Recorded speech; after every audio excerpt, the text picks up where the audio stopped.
Donc, comme ça se passe à Noël, tout le monde voit un coup. Le Papa Noël, il est passé, on est tous... Ça s'éternise un petit peu, et on se vers les 2h du matin, et partir. Voilà, ma mère, elle débarrasse, elle commence à ranger tout ça. Et Fabrice, qui visiblement a trop bu, devient extrêmement agressif à l'égard de Marie-Pascale. J'entends qu'il lui dit « Oui, et toi, de toute façon, regarde le cadeau que tu m'as offert, le cadeau de merde. » Et il lui balance en fait dans la gueule. Et en fait, ma mère, elle lui avait offert donc, le DVD édition collector de Mylène Farmer, parce que mon père, c'était un grand fan de Mylène Farmer, et donc c'est dur, et il lui balance dans la tête, et là, je vois qu'il lui fait mal. Et là, les choses dégénèrent, et Stéphanie va intervenir. Et enceinte de 4 mois, elle s'oppose, elle s'interpose. Il s'avance vers moi, il me dit « Toi », il me dit « Ça se voit que tu as grandi sans père, que tu n'as jamais morflé par ton père », il me dit « Tu vas voir ce que c'est ». Et là, il commence à me frapper. Il me claque, mais tellement forte que la claque de père du tout, elle me fait tomber. Elle me fait voltiger jusqu'au canapé derrière.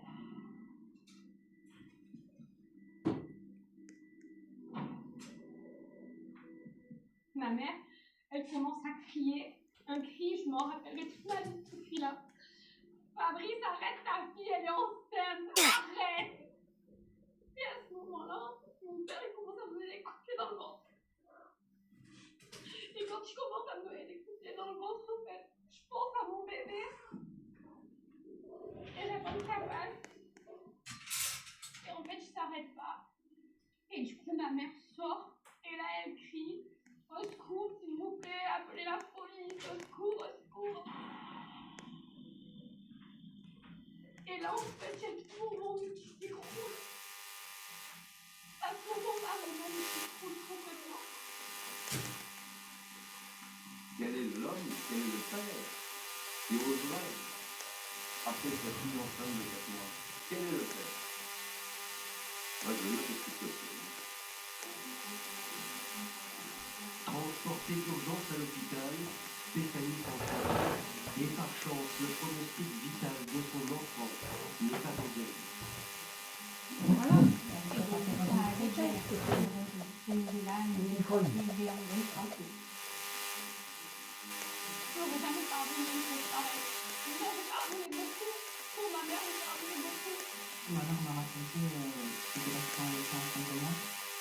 Quand elle me l'a dit, ça m'a choqué.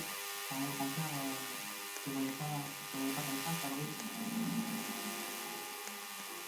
Je ne me rendais pas compte qu'il était dangereux. C'est quelqu'un de dangereux qui n'a pas de...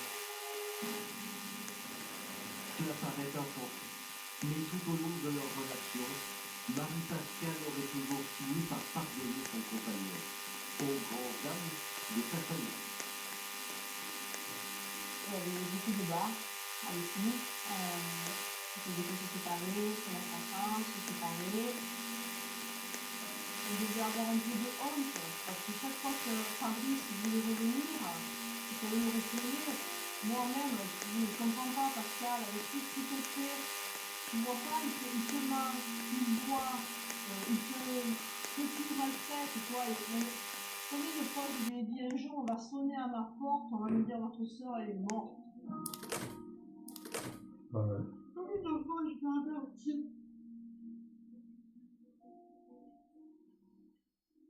Il va te faire, il va te tuer un jour. Mais non, il n'a pas fait jusque-là. Je lui ai fait lui analyser la tête, c'est pas possible. On aurait dit qu'il avait une double personnalité. C'est terrible. Mais on l'a vu dans plein de dossiers, cette femme est, elle est sous Quand même, elle donne des coups de pied dans le ventre de sa fille enceinte et elle pardonne. Madame Sichy aussi, elle. Elle va revenir avec lui. Elle est aimantée par cet homme, ils Oui, sont inséparables. limite, hein. Il n'y a que la mort qui peut les séparer. Avoir voulu le connaître, ça a été la pire décision de toute ma vie. Je regrette énormément. Si je pouvais revenir en arrière, bien évidemment que je le laisserais où il est en Angleterre et avec grand plaisir. Parce qu'au final, il ne m'a rien apporté de bon dans ma vie et il n'a rien apporté de bon dans la vie de ma mère.